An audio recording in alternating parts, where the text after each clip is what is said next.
Tell me how you really feel. You snooze, you lose. Let me tell you.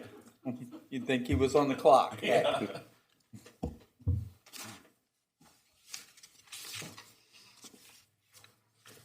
Tell me when you're ready. I'm ready when you. Just a couple more seconds. Okay.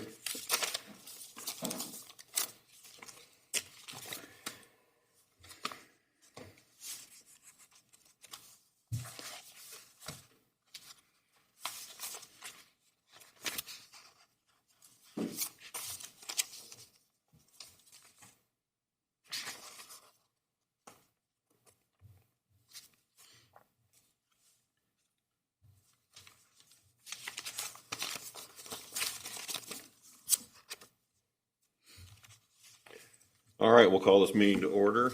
We'll start with an invocation.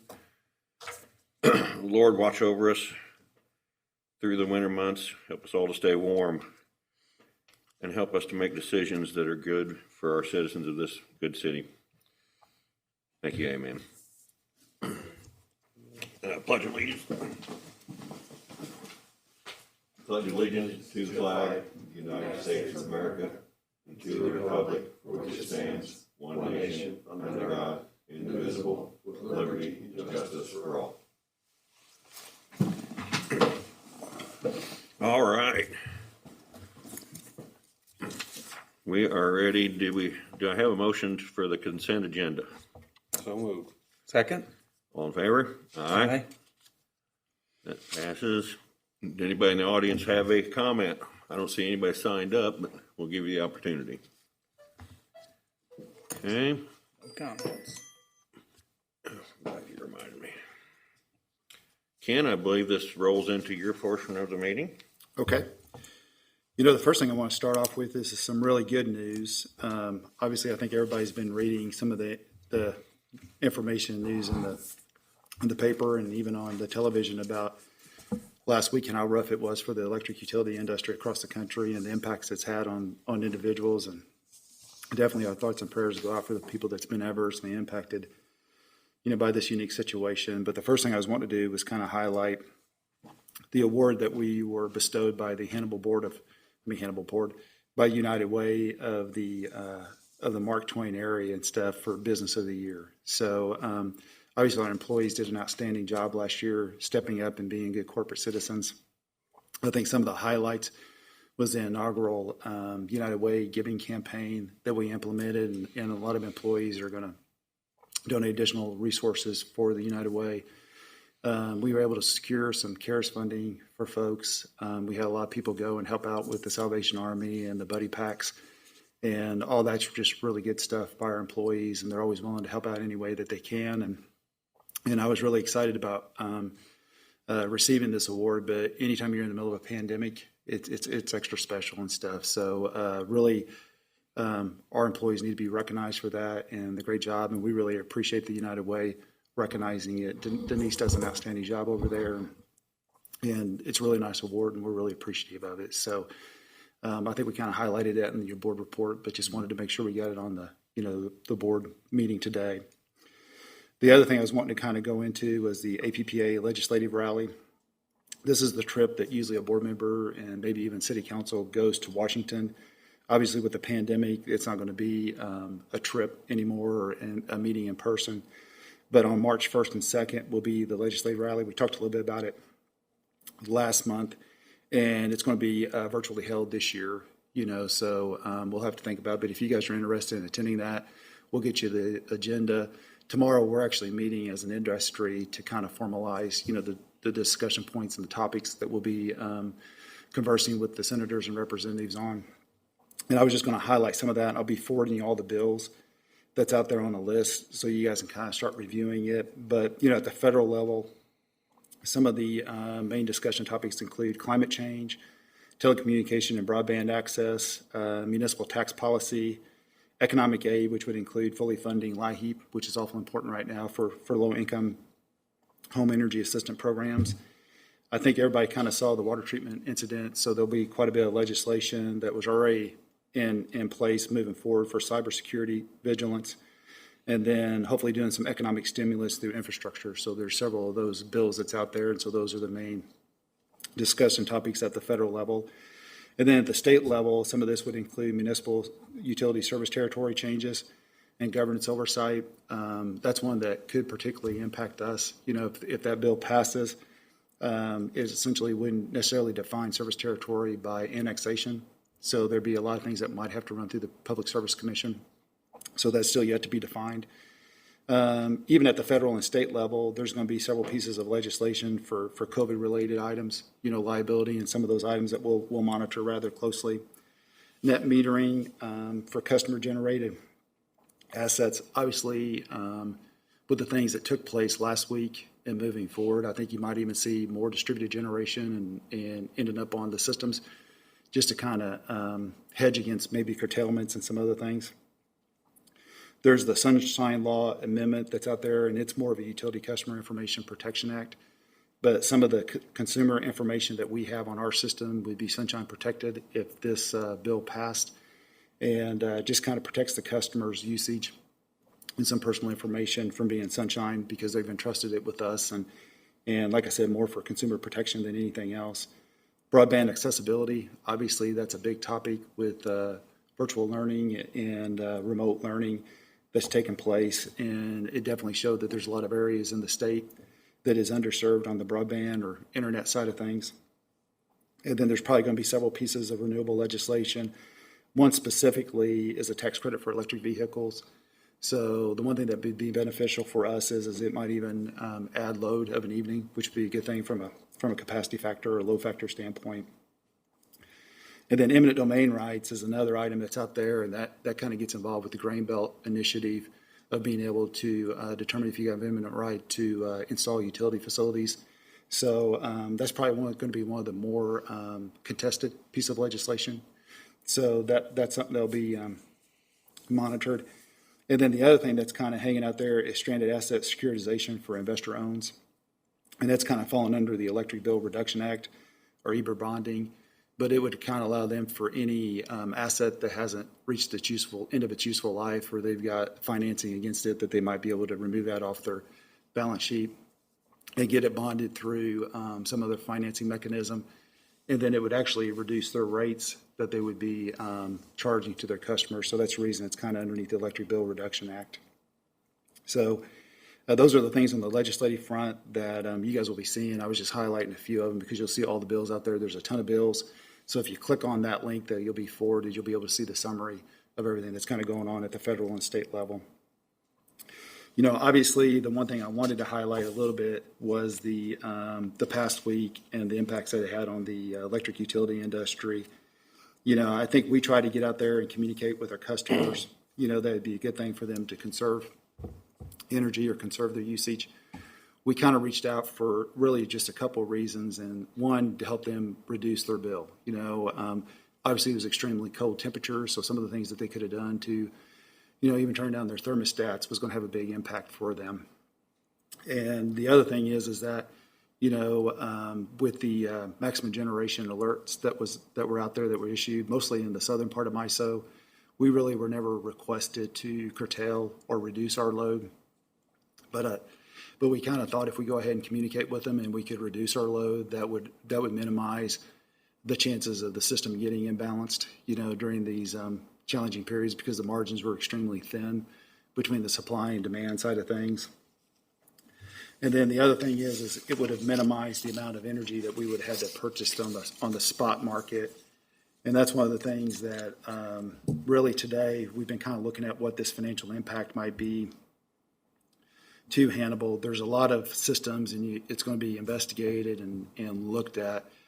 But in a 4-day period of time, for purchase energy and even purchase fuel costs, if you were buying natural gas, a lot of systems were seeing their entire year's budget consumed in a 4-day period. So when, like for us, to give you an example, February 6th through February 12th, we were buying energy, and this is non-hedged energy, for anywhere between $20 and $25 a megawatt hour. And on Tuesday, for an hour period, that reached almost $700, a megawatt hour. And really for this period of time, we're probably looking at $270 per megawatt hour on average. And, we haven't really done the full impact and able to model it in real time just yet. But just for that 4-day period, the invoice that we may receive from MISO will be around $1 million higher than normal. We've got some financial transactions that's out there on the transmission side of things, and then some energy that's from prairie states that would be sold back into the market that's going to reduce that.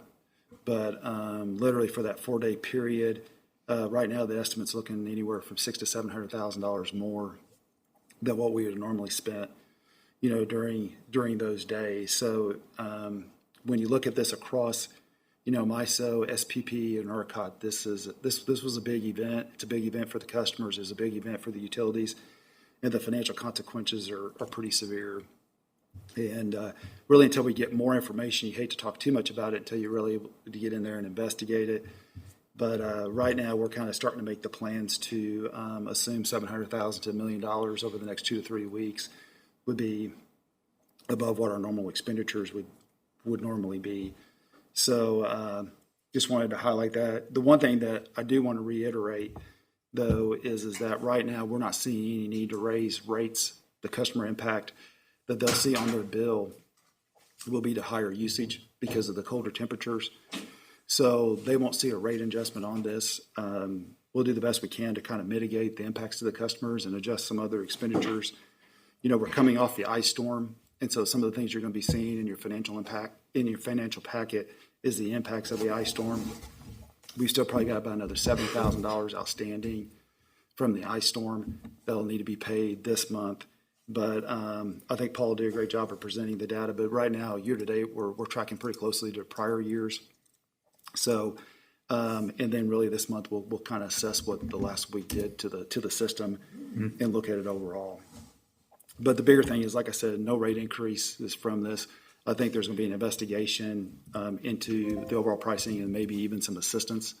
So we'll just see where that comes out at. But any usage that the customers see, any additional increases in their bill that they will see would be from usage.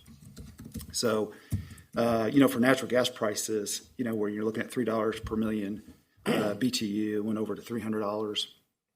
And like I said, a lot of entities that own their own generation spent their annual budget in 4 days. And the one thing that's really a positive on this is when you look at the $700,000 to $1 million, whatever it actually turns out to be, it's very manageable for us. So it's not like some utilities are experiencing, and hopefully it won't have any impact on the customers at all.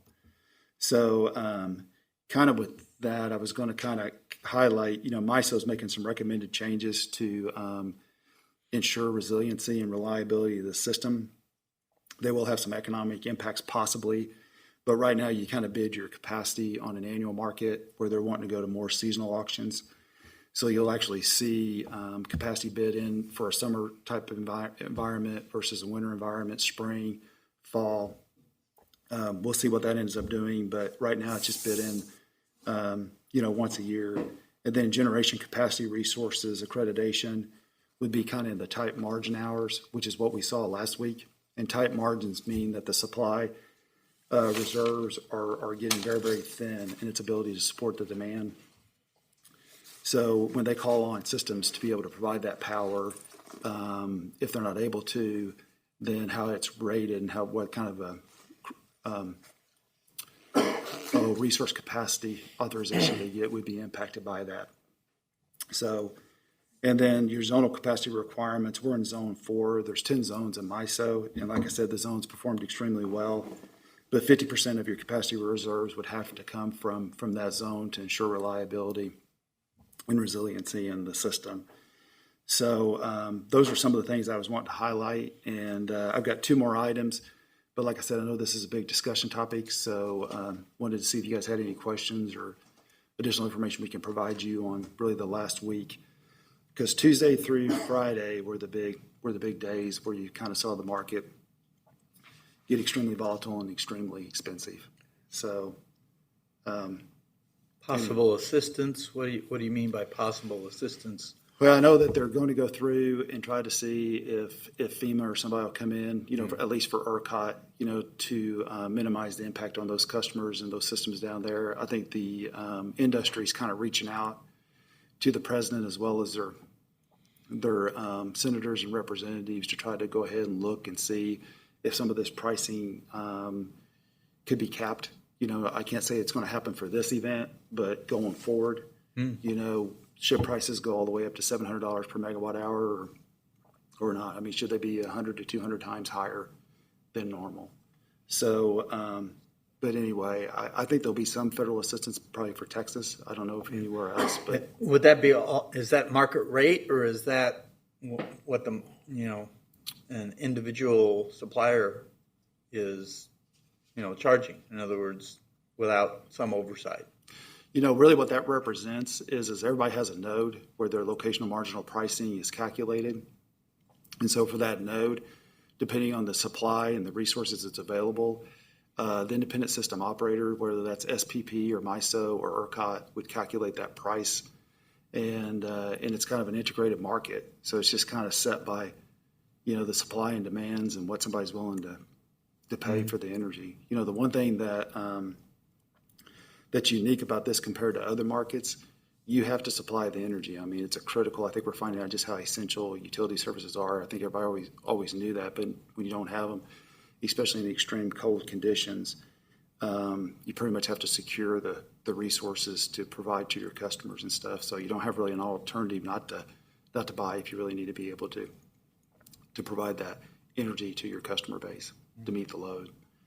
So, like I said, it's kind of in the early stages. Friday was the day it kind of wrapped up. We were doing our evaluations and calculations today, but just kind of wanted to give the boards a heads up that, $700,000 to $1 million will probably be what we're looking at. But hopefully some of that will be offset, by some of the energy that got hedged in the marketplace and offset some of those costs. I really want to recognize Jared and Matt. We ran the generators when we could. We went ahead and dispatched them into the market on Tuesday and Wednesday when the prices were so high. And we don't really know what those savings are yet. But, for those days, it could have resulted in an extra $50,000 or $60,000 in savings to our customers. So you ran it for 4 days? Ran it for 2 days. 2 days? Yep, for 2 days. So, and that was the first time ever. So, I mean, it's kind of one of those behind-the-meter generations. So it's kind of looked at almost like you were curtailing your load as well as providing for it. So just a real positive thing there. Like I said, I just want to reiterate, the financial impact is going to be high, but it's not nothing that we can't kind of manage and handle. So the last 2 items I was just going to kind of bring up is that next month we'll probably present a customer deposit policy change, where we're going to kind of look at maybe a credit rating of customers, so that the deposit may not have to be necessarily as high. So Emily will be presenting that next month. Just maybe a more fair, reasonable way of securing deposits for the customers. Right now, homeowners really don't have to pay a deposit to be provided service, but renters do. So that's something that we're looking at changing and seeing if the NISC can handle that, and if we can do it effectively. And then really a couple of weeks ago, we went through the NISC system just to make sure all controls were in place, that we're trying to utilize the system in the most efficient way possible. And really all the employees kind of jumped in. We looked at the payroll system, purchasing systems, the accounting system, the customer billing systems. And on Wednesday, we're going to get a review back from NISC to see how we can kind of maximize utilizing those and streamline processing transactions and kind of using the system where we can get reports and intelligence out of it rather than just processing transactions and stuff. So we'll have a little bit more report on that, but that's in the board packet, and was a big initiative, and a lot of people, like I said, devoted 4 or 5 days to seeing how we can improve processes and procedures, and I think it's going to pay quite a few dividends. So those are the things I was wanting to highlight. So be happy to answer any questions about those items or anything else that's in the board packet. Ken, I didn't see any specifics in there about the deposit change. Is there something in particular that motivated that, or they're higher than normal bad accounts or write-offs? No, it's just really kind of a benefit to the customer, that the systems and going through Equifax, we might make it a little bit more conducive for folks if you've got stronger credit, then you may not have to put a deposit down, at all, rather than just making a one-size-fit-all, approach. So,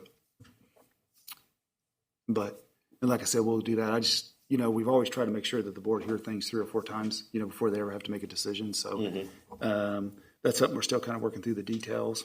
And I'll actually defer to Matthew. Did you have anything else to add specifically on that, Matthew? Not to put you on the spot, but. I was just going to say that under the public relations section, there is a small little paragraph that explains some of the changes that we are proposing to make moving forward that Emily will touch upon. So it's all described in that packet there for you.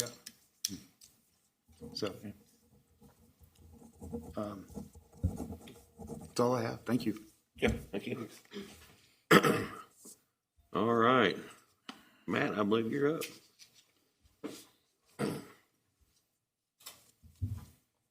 Good afternoon. Just to give you all a little update on how the systems handled last week's cold weather. We didn't have any large outages or a lot of water main breaks because of it. We had one water main break that required emergency repair. We received roughly, it was over 100 calls in the past week for no water or broken pipes in the houses that we responded to. Of that, less than 30 were frozen meters on our side. And some of those were even meters that were in somebody's basement or crawl space that wasn't heated, or I don't know if the house wasn't heated and it froze and busted. And so all in all, we fared the cold snap pretty well. So we are still getting some of those calls as some of those service lines thaw out. People are finding out that their line is broken and calling in and having us come out and turn off their service. So on some of the projects, one thing to bring up is the downtown SSO elimination project. We're required to submit an annual report to MDNR by the 28th of January, and we did that. So we're in compliance with that.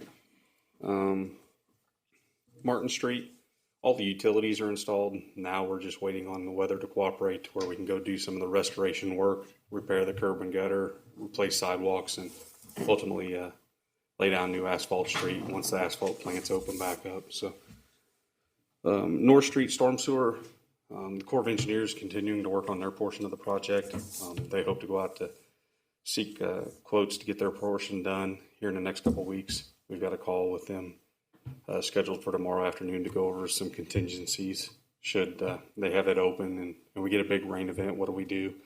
What type of weather would we be wanting to complete this repair in? And then on the electrical side of things, the tie line between Oakwood and the Southside subs, the 34.5 portion is designed. The engineer's finishing up the 13.8 portion, and we should have that to a point where we go out to bid by mid part of March. We're still evaluating with them and internally on when's the best time to go out to bid on it, because it's not something that we have to have done this construction season. So we'll keep you up to date on that. That's all I've got, unless you all have any questions. No, I do not. All right. Thank you. Thank you. All right, Andrea. You're turning the barrel.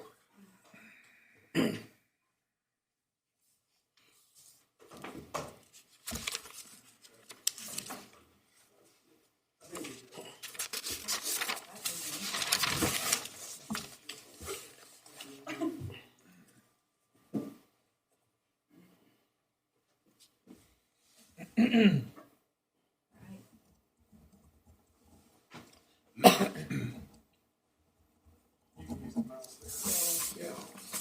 good afternoon. Okay, so just a little bit of background as to, thank you. A little bit of background as to why this report, why we're doing this report, and also why we're sharing with you. So our current MS4 permit that we fall under, sorry, a little bit on page. Okay, the permit, this is the current permit that we're under right now. We're required by DNR to submit a plan report every 2 years. So it's a biannual report. This goes through specifically what we've done the past 2 years as far as MS4 management goes under this permit. You'll see when you review this that we are preparing to apply for a comprehensive permit. DNR has presented us with 2 different options starting in April that we can apply for. So this specific permit that we're reporting on right now expires in October. But as you'll see throughout the report, we have already started preparing to be able to implement the requirements starting for the next permit starting in October 21. So there's some overlap in there, but we've decided that in order to be best stewards of the funds we have is to just go ahead and start implementing and working toward October 2021 requirements.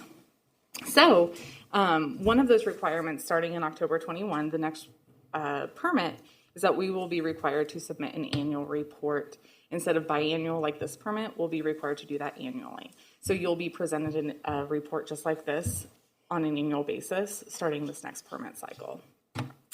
And when you go through it, you'll see each measurable or each best management practice laid out in the stormwater management plan, and then what we did throughout that year. So I will let you guys review that. But what I'm excited to share with you today, if you recall, we had our 2020 Stormwater Quality Outreach Survey. So we kind of talked about this a little bit a few months ago. This survey is actually a follow-up of a survey that we did in 2018.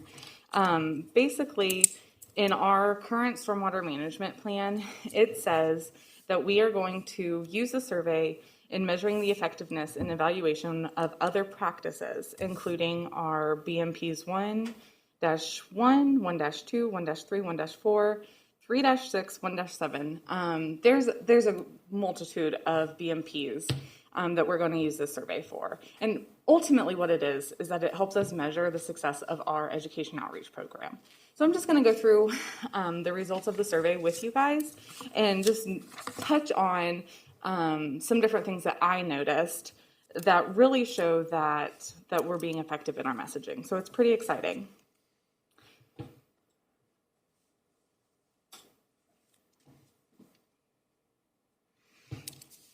So the first question is, what does effective stormwater management mean to you? So as you guys can see in here, right, the 2 ones that I really want to point out to you is, I really thought I was going to be able to read this better than I can right now, so my apologies. The reduce flooding and protect water quality. So in 2018, we sent out this survey, and the actual results for the reduced flooding was pretty much the exact same at 83%. I thought that was very interesting.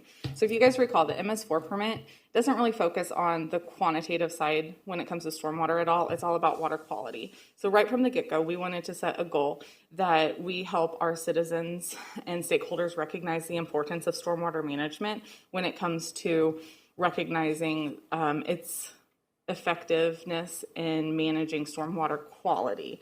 And that number actually increased by 11% in 2 years. So that really demonstrates that our education through social media posts, our classroom presentations that we go and do, our cleanups that we do with Stream Team, all of these different outreach activities, this is showing that we are making a difference.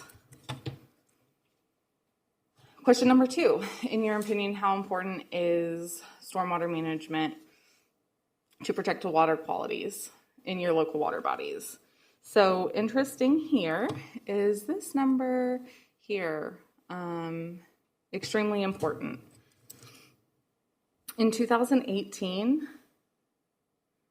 this number, or since 2018, this number grew by 14%, 14.77%.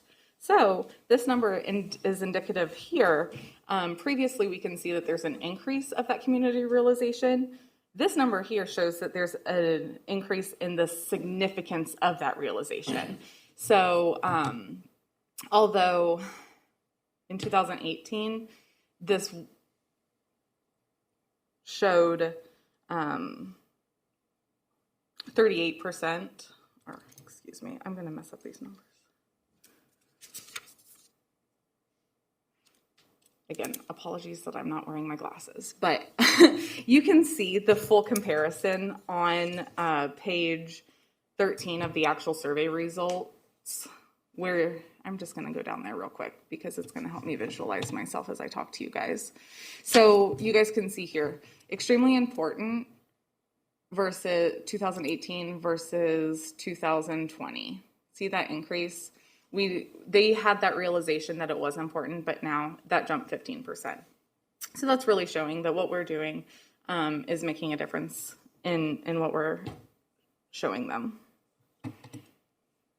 Ultimately, as we work together to set goals moving forward on the stormwater management plan, it's not necessarily, we know that the education that we're doing is effective. So what we're going to do moving forward isn't going to be just overall that it's important. We're going to start focusing on specific stakeholder groups and how we can cater that message to them effectively for them to recognize what needs to be done. Okay, so let's go back up here. For question number 3 is, do you think that more can be done in your community to improve stormwater quality? As you guys can see, that number is 95%. This demonstrates that there's a strong desire for change in the community. Number 4, what is the best way to inform you of stormwater issues? So this was multiple choice. You guys can see social media is highest at 70%. This number, again, you can see the comparisons in 2018 toward the end of the report. That number actually declines some. So there was an increase that they're interested in emails or just more direct communications, text messages, bill inserts, phone calls, etc. So we, of course, moving forward, we want to focus on our social media outreach, but also anything that becomes more aware to us, more apparent, specific pollutants that we want to target, it'll be best to consider more in-depth explanations such as bill inserts.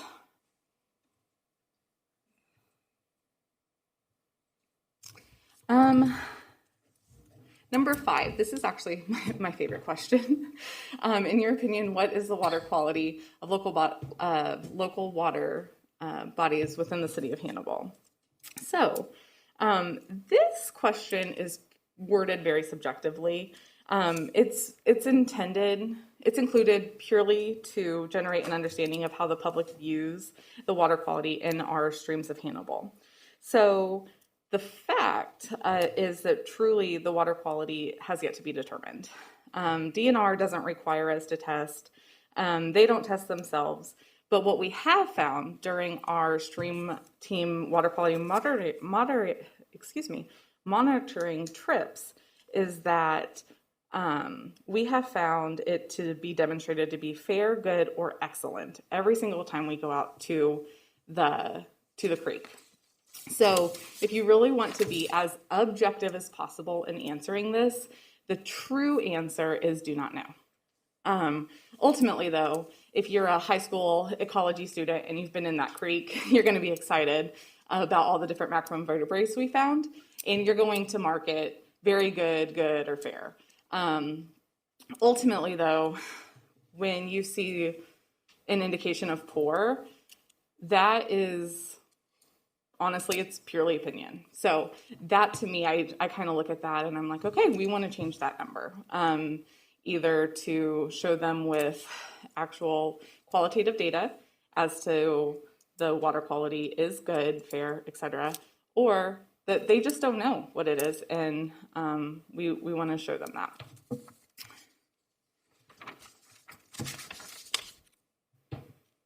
Number 6, in your opinion, what is the major contributor to stormwater pollution? So you guys will see that litter received the most results.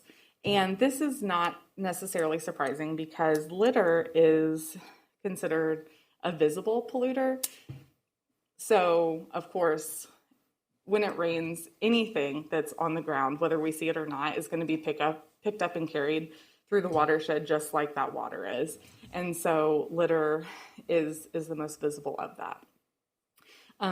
This will help the department determine different goals moving forward, specifically knowing that, automobiles, for example, they do have an impact, or different residential properties, they have an impact as stormwater pollutants as well. Just because you're not seeing it, there are educational opportunities there.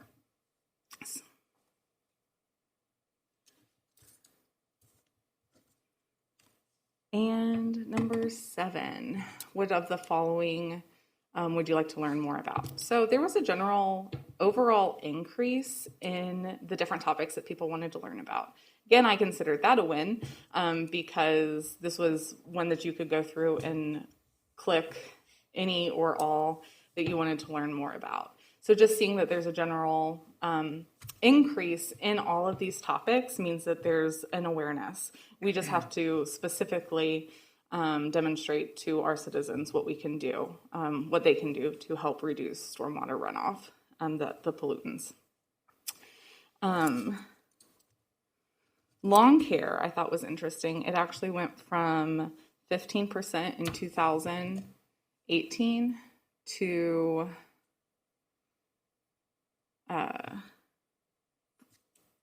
43% in 2020. So that can be indicator that they're looking to maybe save water or save money on their water bill by choosing native water plants. They're making that connection between reducing stormwater pollutants and then also conserving their actual potable water as well. Number 8, do you know how to report illegal dumping? This is an interesting find to me. This actually is going to be a focus that as we move into the next permit cycle, as to how we can improve this.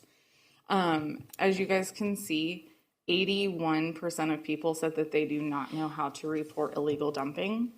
I'm not going to put you guys on the spot to see if you know how to. So I'll just let you know that all of these are correct. Ultimately, if there's a pollutant that's entering the creek that you don't think should be there, you can call any of these agencies as long as BPW, as long as we find out about it so that we can, report this to the state that we're doing our diligence in protecting the environment, it is the correct answer. So we have a lot of work to do, and you guys can see this throughout the report too, when it comes to creating an illicit discharge ordinance, those enforcement mechanisms, etc. Once we really have that lined out, then we can work with other city departments as well to establish the framework so that citizens really know what they can do to protect our local water bodies. So that is what I have as far as stormwater reporting goes. Did you guys have any questions for me? Yes, sir. I noticed that a professional survey company helped organize that. Is that correct? Yes. This particular survey was written in 2018. We wrote it, and then Black & Veatch, who works with multiple utilities, reviewed it as well for accuracy. And one of my questions is, as I looked at the data, is social media was at 40%, TV was at 31%, how people want information, how they receive information, the general populace. Who's responding to the survey?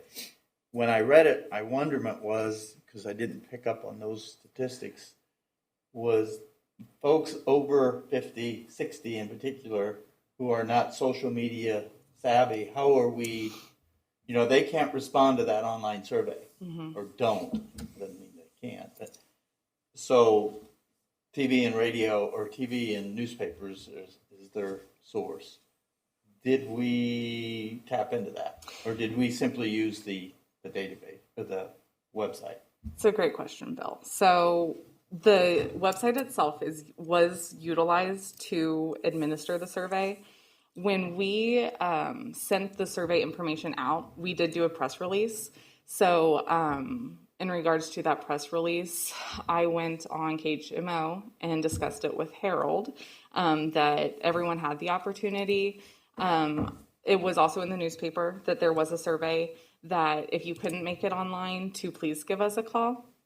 In survey instances like this, the reason that EPA has created this as one of the easiest attainable best management practices is that it actually is very low cost.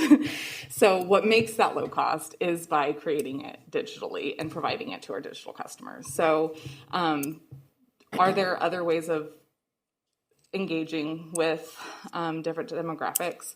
Probably. But unfortunately, the department just doesn't have money to focus that way right now. So the approach that we took was to have this available digitally through Facebook, online. It was on the bill, so please consider taking your stormwater survey.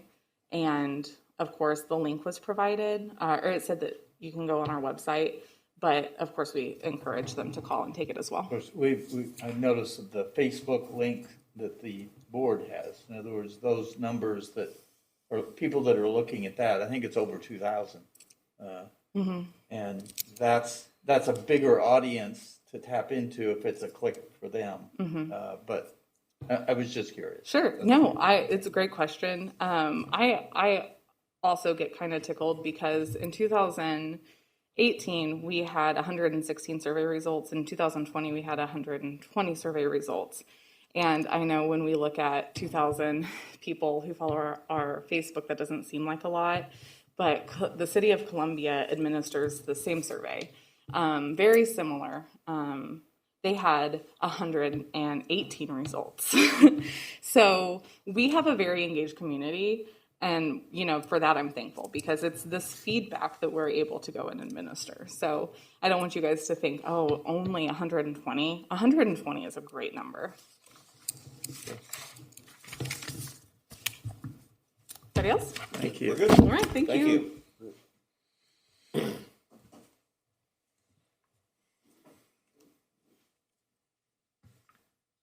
All right. Paul, you're up. Oh, you're already up. Okay, good afternoon, members of the board, council. Financial report for January 2021. So we'll start now with the balance sheet. I've got on there cash increased primarily due to a profitable month. Really, it's more due to timing. As you know, the amount of check runs that we do in a month fluctuates, and so that's really what it was just a timing difference due to doing one less check run in January. Really, payables and accruals decreased just slightly. There was a significant decrease in long-term debt. I kind of talked about last month that our debt service payments are due at the first of the year, so those came out. No other significant impacts there to the balance sheet. Next page on there is the income statement compared to the budget. Really, as to be expected, we did have a weak month from a financial standpoint. Utility-wide, net income was about 80% less than budgeted. If you recall, we had the ice storm that occurred just after the first of the year there in January. So not only did the electric fund see additional costs related to the storm, but obviously there was also a loss in revenue while the power was out in certain areas. Like Ken alluded to earlier, most of these costs have been paid for in January. We do still have some that are expected to be paid for in February. So we haven't seen the full impact of that quite yet, but really we're running a little bit lower than what we had initially expected and those costs that are coming in. Grand total to date is about $240,000. So really to keep under $300,000 for that significant event is really pretty good. And I don't think we can say enough about just the assistance that we received and just the work that the BPW did in that event. So the water fund had an excellent month overall. Really, the operating expenses continue to come in a lot lower than what was budgeted for. I've mentioned this several times over the last few months, but there's really been less of a need for certain materials than what they had budgeted for there. Next page on there is our income statement compared to the same month last year. So utility-wide net income was about 84% less than the same month a year ago. We did have improved results in both the water and sewer funds, but the electric fund obviously had drastically worse results this year, mainly due to that ice storm again. Kilowatt hour sales in the electric fund were down about 3% from the same month a year ago, just for a small comparison. Next page is year-to-date actual compared to the budget. So we're more than halfway through our fiscal year now. Utility-wide net income is about 2% less than budgeted, so only about $49,000. The electric fund continues to see really low operating revenues, but that's really being offset by lower purchase power costs overall. Another comparison there is kilowatt hour sales so far this year have been about 139 million, and we were at 146 million a year ago. So quite a drop off there in operating revenues. The water fund continues to remain very healthy, and this is primarily due to those lower operating expenses. Then the sewer fund is over budget on operating expenses. That's partially due to the labor it actually lent the electric fund and assisting with the ice storm. And then there's also some materials costs that are just a little bit over budget in that fund. Last page on there is our year-to-date actual compared to the same month last year. Really, this is a positive comparison. We're about 12% overall more than the same time period last year. Really, we're seeing lower operating revenues in all three funds, but that's being offset by the lower operating expenses. The largest decrease there is the water fund, which is seeing an 11% decline in these costs, and then there's a 6% decline in purchase power costs in the electric fund. So really overall, when you have an event like the ice storm, that's not something that was budgeted for. Take that into account. We're really tracking pretty well in line with the budget. We do continue to operate really, really efficiently, as you can see by the lower operating expenses. We're doing a good job of working hard to keep costs to a minimum. Obviously, with the news that we've found out here today and really over the last week, we'll have to continue to do that and really take it into account as we go into our budget season here. Any questions on the financial report, balance sheet, income statements? Anybody? No. Nope. Well, thank you, Paul. Thank you. I think I'm going to stay right here and do an update on key financial ratios. Yep. If we're ready for that. Yep. So our governance policies do require us to do this update on these key financial ratios at least once a year. Typically, we do it around this time period. We get our audit right around the end of the calendar year, and so that's really the numbers we go off of to calculate these ratios. So do keep in mind we're going all the way back to June 30th of 2020, and what we're looking at here and comparing that to the last 10 fiscal years. So yeah, what you've got in front of you there is the electric fund, water fund, and sewer fund key operating ratios that were developed years ago by a previous finance director based on some APPA recommendations. So the summary I've put together here goes through each fund and kind of the impact and the highlights and what to take out of it. So really for the electric fund, there wasn't much change in the ratios when we compare them to last year. As you know, the electric fund did not take out any new debt, and we've really seen a stable operating income with a decrease in purchase power costs that's been offset by a decrease in operating revenue. Really the only ratio that stands out there that's below target is times interest earned. This is primarily just due to that lower net income with the overall decrease in operating revenues. Overall, I would say the electric fund continues to remain in a very strong financial position. Obviously, we know that it's been able to lend money to the Stormwater Fund, and it still has remained in a very strong financial position. So really the water fund, the big impact there was the 2019 issuance of the bonds that we used the proceeds for to fund the GAC facility. That's why we're seeing an inflated debt to assets ratio and a lower debt service coverage ratio on that fund. Really all the other ratios have remained relatively stable. That's due to an increase in net income with the increase in water rates that we did this past fiscal year. Obviously, there was a lot of research that was done before that bond issuance, and so we knew that we needed to increase rates that last year in order to offset those payments that would be coming in. Sewer fund, really it's still continuing to reflect the stress of the 2013 bond issuance that we did, and then we turned around and did the 2020 bond refunding, which is really just a refinancing. Same thing as the water fund, the debt to assets and times interest earned ratios are below their targets. Not really surprising when you do a bond issuance like that.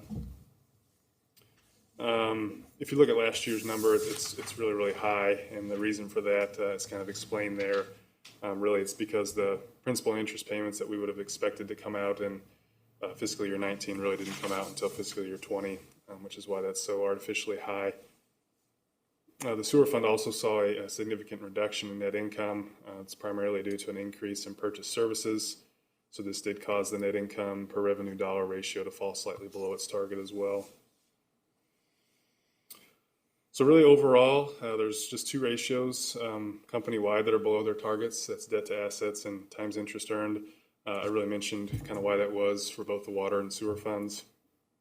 I wanted to point out that we do have a very strong current ratio. So current assets over current liabilities, which is, it's good. It means our funds are liquid. We're able to pay any upcoming obligations that we do have.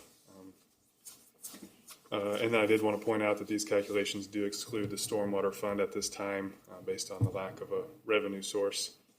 Really wouldn't be any reason to calculate ratios for that fund. Any questions as you look through here on any of these ratios? So Paul, do you think that the refinancing of the debt instruments will have a marked effect on these numbers for next year?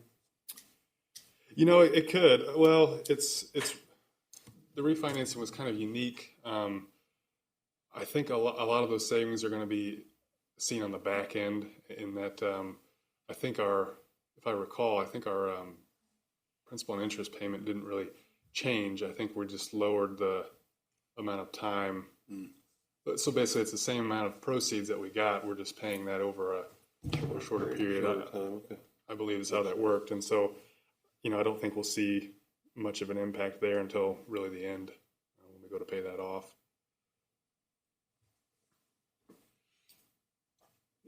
Is that it?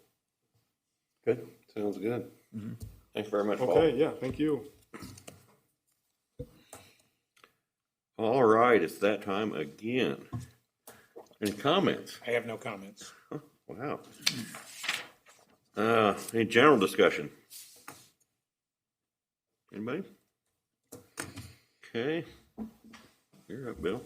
Pursuant to section 610.021-1312 of the Missouri Sunshine Law, the meeting shall convene in closed session to discuss litigation, personnel, and contracts.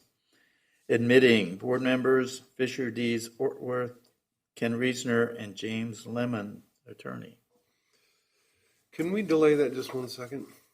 I had after reading through this packet, I saw that in the last 2 months, the amount of water that was billed compared to the water was produced was up into the 30% waste, if you'd call it. Do we think is there any reasons for that? It's something that we're aware of and we're working to correct. It was in the teens months before that, and then the last 2 months it was in the 30%.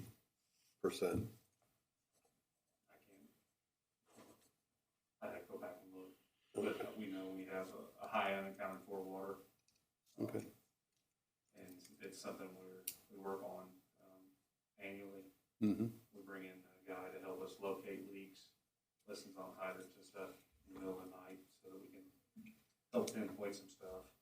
We made some repairs, one of which was out here between Pope, Chevy, and Days Inn. We had a lead joint that was leaking. Mm.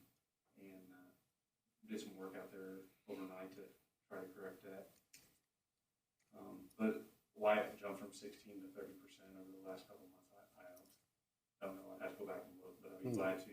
I just didn't know if there was one particular event, but that one might have been it. Who knows? Nothing sticks out in my mind. Mm-hmm. Good. I did have one question for Andrea. Not a question, more a comment. The map that we put together that's in the packet was great. It's good to see us developing that. And I don't know if we get that to the public side. And I asked that question because in the Q&A section where people make comments, those comments are always really good because if people spend time making a comment, typing out, to me that highlights something. And one of the questions was, hey, it'd be good if we saw a map kind of thing. So it was just an observation. Well, I appreciate the comment. We have a meeting to discuss our goals moving forward with the next permit cycle, and that's kind of one of them. We give the citizens opportunity to report illegal dumping if we maybe have a more interactive site for them to report these stormwater concerns. Maybe. Yeah. Sometimes publication of that is important, or it's a visual for people. There's just a comment. I should have done it earlier. Sorry. Okay. Okay. Vote. I'd second your motion. All in favor? All right. We'll go into closed session. Thank you, everybody.